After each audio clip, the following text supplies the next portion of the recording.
আসসালামু আলাইকুম। আমাদের গরুর খামারের দৈনন্দিন কাজের জন্য সবথেকে যে জিনিসটা বেশি প্রয়োজন হয় সেইটা হচ্ছে এই গাড়িটা। এখন যে গাড়িটা আপনারা দেখতে পাচ্ছেন এটাকে মূলত আমরা টলি বলে থাকি। হাতলওয়ালা দুই চাকার এই গাড়িটা দিয়ে মূলত আমরা আমাদের গরুর খামারের সমস্ত গোবরগুলি বহন করে অন্য জায়গায় নিয়ে ফেলে দিয়ে আসি। এই টলিটাকে আমরা গত 2 বছর আগে কিনে নিয়ে এসেছিলাম আমাদের খামারের কাজের জন্য। টানা 2 বছর পর্যন্ত এই টলি দিয়ে আমরা কাজ করেছি। দেখতেই পাচ্ছেন এই টলির এখন কি অবস্থা। সময় পাই না বলে এটা ঠিক করাও হয় না, যে কারণে আমরা জোড়াতালি দিয়ে বেশ কিছুদিন পর্যন্ত এটাকে দিয়ে চালিয়ে দিয়েছি, কিন্তু এখন এটার যে অবস্থা এটাকে দিয়ে আর জোড়াতালি দিয়ে কাজ চালানোর মতো অবস্থা নেই। এটাকে এখন ঠিক করতেই হবে। এই গাড়ির বডিটা মূলত আমাদেরকে চেঞ্জ করতে হবে, যেটা আমরা অন্য এক জায়গায় বানাইতে দিছি। বডি যেহেতু আমরা অন্য জায়গায় বানাইতে দিয়েছি, তো এই গাড়ির যে বডিটা ছিল মানে ভাঙাচোরা যেটা ছিল এটাকে আমরা সুন্দর করে খুলে নেওয়ার চেষ্টা করতেছিলাম, যাতে করে নতুন যে বডিটা আছে ওইটা এখানে খুব সুন্দর করেই ফিটিং করা যায়।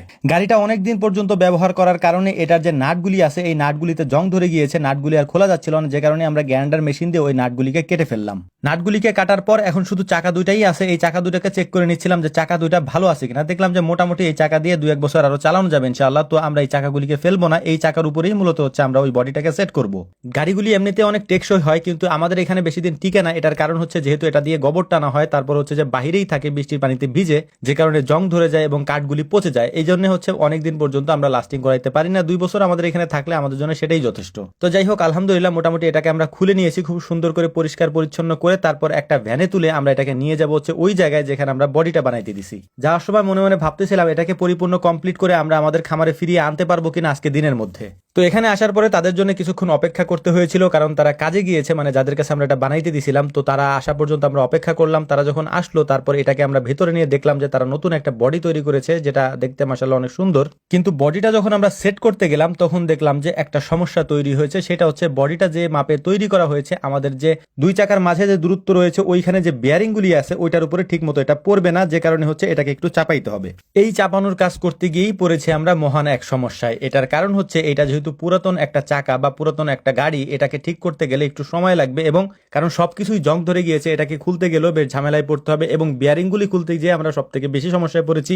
এগুলিকে আগুন দিয়ে তারপর হচ্ছে পুড়িয়ে ভেতরে যে রাবার থাকে সেটাকে গলিয়ে তারপর এটাকে বের করতে হয়েছিল আমাদের। তো আমরা মনে মনে যেটা ভাবছিলাম যে আজকে হয়তো আমরা এটা নিয়ে যেতে পারবো না, সেটাই হয়েছে। এটাকে আমরা আর আনতে পারি না। এটাকে ওই দিন আমরা রেখে আসি, তারপর আমরা পরের দিন এটাকে নিয়ে যাওয়ার চেষ্টা করবো ইনশাআল্লাহ। কারণ গাড়িটা যেহেতু আমাদের দৈনন্দিন কাজে ব্যবহৃত হয়, যে কারণে হচ্ছে এটা আমাদের সবসময় লাগে। এই গাড়িটা ছাড়া আমরা প্রায় অচলই বলতে পারেন, মানে গরুর খামারের গোবর বহন করা বা অন্য জায়গায় নিয়ে ফেলার ক্ষেত্রে আর কি। তো যাই হোক, গাড়িটা যেহেতু আমাদের নেওয়া হইলো না, তাই এখানে আর সময় নষ্ট না করে আমাদের একটা ইফতারির দাওয়াত ছিল, সেই দাওয়াতে আমরা চলে গিয়েছি। এক ভাই আমাদেরকে দাওয়াত করেছিলেন ইফতারির জন্য, তাই ইফতারির পূর্বেই আমরা সেই জায়গায় পৌঁছে গিয়েছি। এবং জায়গাটা ছিল একেবারে সুন্দর একটা জায়গা, মানে পাথারের মাঝখানে পুকুরের পাড়ে। এটা আসলে ইউনিক একটা জায়গা আর কি।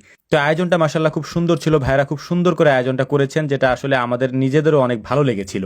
ইফতারি তো বাহিরে তেমন একটা করা হয় না, কারণ আমাদের কাজের ব্যস্ততার কারণে কোথাও বাহিরে আমাদের তেমন একটা যাওয়াই হয় না। তো আলহামদুলিল্লাহ ইফতারি শেষ করে আমরা চলে যাব আমাদের বাড়ির দিকে। পরদিন আমরা যাচ্ছিলাম হচ্ছে ওই গাড়িটাকে নিয়ে আসার জন্য, কারণ গাড়িটা আমাদের ইমিডিয়েটলি লাগবে, এটাকে আমাদেরকে আনতেই হবে। তো দেখলাম যে তারা খুব সুন্দর করে গাড়িটাকে মানে ফিটিং করে আমাদেরকে বুঝিয়ে দিলেন, এবং খুব সুন্দর হয়েছে। গাড়িটা ফিটিংটাও সুন্দর হয়েছে এবং দেখতে শুনতেও ভালোই লাগতেছিল। তো টাকা পয়সা যা দেওয়ার এটা কমপ্লিট করে দিয়ে তারপর আমরা গাড়িটা নিয়ে চলে এসেছি আমাদের খামারে আসার পরে এখন আমাদের যে কাজটা করতে হবে সেটা হচ্ছে আমরা আপনাদেরকে দেখানোর চেষ্টা করবো মূলত হচ্ছে এই গাড়ি দিয়ে আমরা কি করি। আমরা এই গাড়ি দিয়ে মূলত হচ্ছে এই গাড়ির মধ্যে 3টা বালতি দেই। বালতির মধ্যে গোবরগুলা ভরা থাকে। আমাদের খামার থেকে যে গোবরগুলো আমরা সংগ্রহ করি 3-4 বেলা করে, তারপর এই গোবরগুলোকে আমরা নির্দিষ্ট একটা জায়গায় ঢেলে রাখি। তারপর এখান থেকে মূলত এই গোবরগুলিকে আমরা বিক্রি করে দিই। এই ছিল আমাদের মূলত ভিডিও। আমাদের জন্য দোয়া করবেন। আসসালামু আলাইকুম রহমতুল্লাহ।